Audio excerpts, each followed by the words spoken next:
Witajcie w odświeżonym rankingu najstarszych aktywnych skoczków na świecie. Podobny film zrobiłem rok temu, jednak od tego czasu sporo się w tym zestawieniu zmieniło. Na miejscu 10 znalazł się 33-letni Shohei Tochimoto. Japończyk w wieku niespełna 18 lat stał się ważną postacią w swojej drużynie, regularnie punktując w zawodach Pucharu Świata. Przez wielu był określany mianem wielkiego talentu, jednak jego kariera potoczyła się w zupełnie inny sposób. Po kilku udanych sezonach Tochimoto zaczął obniżać swój poziom sportowy. W latach 2011-2014 pokazywał się w Pucharze Świata bardzo sporadycznie, po czym wrócił do regularnych startów na 2 lata, które jednak nie były przepełnione zbyt dobrymi wynikami. Ostatni raz w zawodach najwyższej rangi pokazał się w Rasznowie w roku 2020. Tochimoto nie zakończył jednak swojej przygody ze skokami, wciąż walcząc o powrót do formy i możliwość startu w zawodach międzynarodowych. Jest szansa, że zobaczymy go w tym sezonie w ramach japońskiej krajówki w Sapporo, jednak musiałby najpierw wypracować przyzwoitą formę, bo na ostatnich mistrzostwach Japonii zajął dopiero 21. miejsce. Zanim przejdziemy do miejsca 9, chciałbym zaprosić Was na mój drugi kanał Ski Gaming TV, gdzie aktualnie prowadzę 2 serie. Pierwsza to kariera skoczka w grze Skoki Narciarskie 2006, a druga to kariera menadżera w FIFA 23. Tak więc zarówno fani skoków, jak i piłki nożnej znajdą tam coś dla siebie. Link do kanału znajduje się w opisie filmu oraz w przypiętym komentarzu.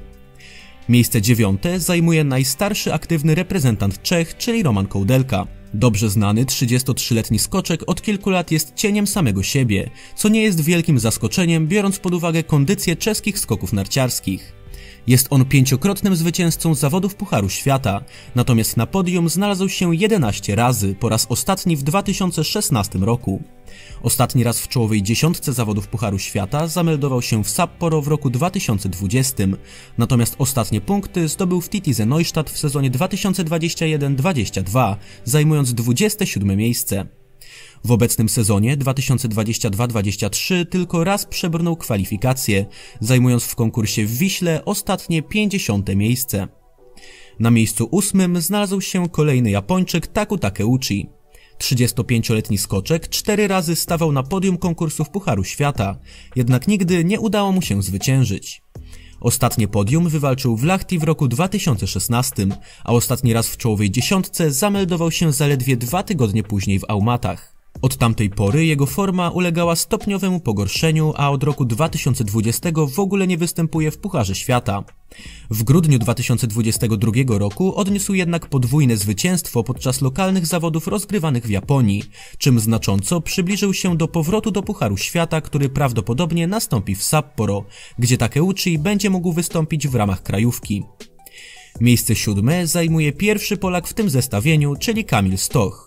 3-krotnego mistrza olimpijskiego nikomu nie trzeba przedstawiać, dlatego nie będziemy wymieniać wszystkich jego trofeów i osiągnięć. 35-letni skoczek od jakiegoś czasu poszukuje jednak dawnej formy, do której powrót w tym wieku jest z pewnością coraz większym wyzwaniem. Jak dotąd ostatnie zwycięstwo Stocha miało miejsce w styczniu 2021 roku w TTZ Neustadt, natomiast ostatnie podium w grudniu 2021 roku w Klingenthal, gdzie zajął 3. miejsce. Na miejscu 6 gościmy kolejnego Polaka, czyli 35-letniego Piotra Żyłę. Jeden z najstarszych aktywnych skoczków na świecie, jest jednocześnie jednym z aktualnie najlepszych. W obecnym sezonie 2022-23 Żyła dwukrotnie stał na podium i ani razu nie wypadł z czołowej 10 konkursów. Wydaje się więc, że jest to w tym momencie główny kandydat do zostania polskim Kasaim, który mógłby osiągnąć sukcesy nawet około 40 roku życia, zwłaszcza, że sam Żyła mówił w wywiadach, że chciałby skakać jak najdłużej i obecnie nie zastanawia się w ogóle nad ewentualnym zakończeniem kariery. Miejsce 5 to już 3. z rzędu Polak, czyli Stefan Hula. Dla 36-latka sezon 2022-23 najprawdopodobniej będzie ostatnim w karierze. Jego największe sukcesy to brązowe medale zdobyte w drużynie na Igrzyskach Olimpijskich oraz na Mistrzostwach Świata w lotach narciarskich.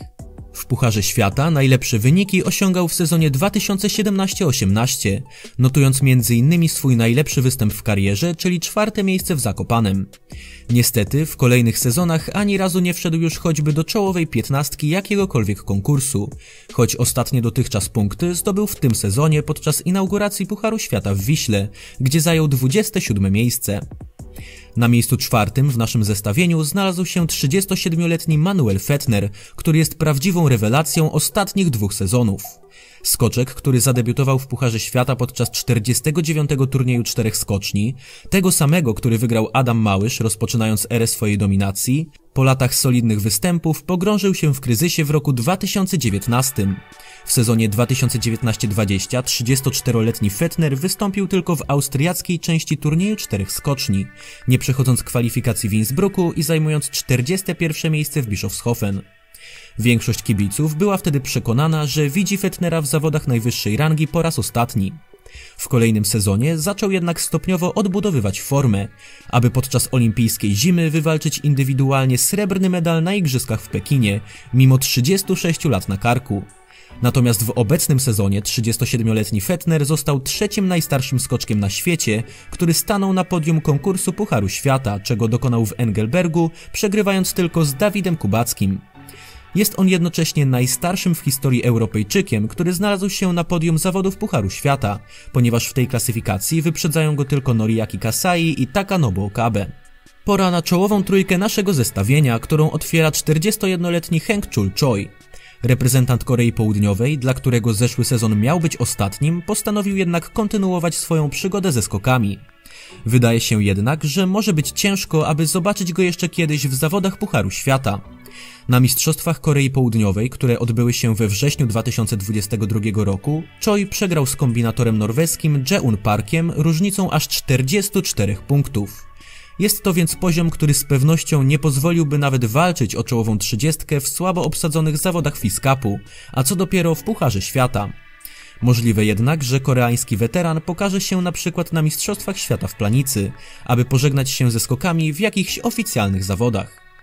Miejsce drugie zajmuje drugi najbardziej utytułowany skoczek tego rankingu zaraz po Kamilu Stochu, czyli 41-letni Simon Ammann. Szwajcarska legenda skoków po raz ostatni na podium zawodów Pucharu Świata znalazła się w sezonie 2017-18, zajmując 3. miejsce w Bad Mittendorf. W czołowej 10 Ammann gościł ostatnio w Villingen w sezonie 2020-21, natomiast ostatnie punkty wywalczył na mamucie w Oberstdorfie w marcu tego roku. Wiele wskazuje na to, że mogły to być ostatnie punkty w karierze Szwajcara. Od zakończenia zeszłego sezonu aż do października Ammann zastanawiał się nad kontynuowaniem kariery i ostatecznie podjął decyzję, aby spróbować jeszcze swoich sił w kolejnym sezonie. Bardzo późne rozpoczęcie treningów wpłynęło jednak fatalnie na jego dyspozycję.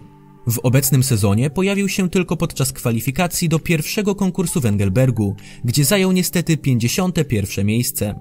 Głównymi celami Ammanna na ten sezon jest występ na Mistrzostwach Świata oraz na skoczniach mamucich w Vikersund i Planicy, gdzie chciałby po raz ostatni w karierze doświadczyć lotów narciarskich.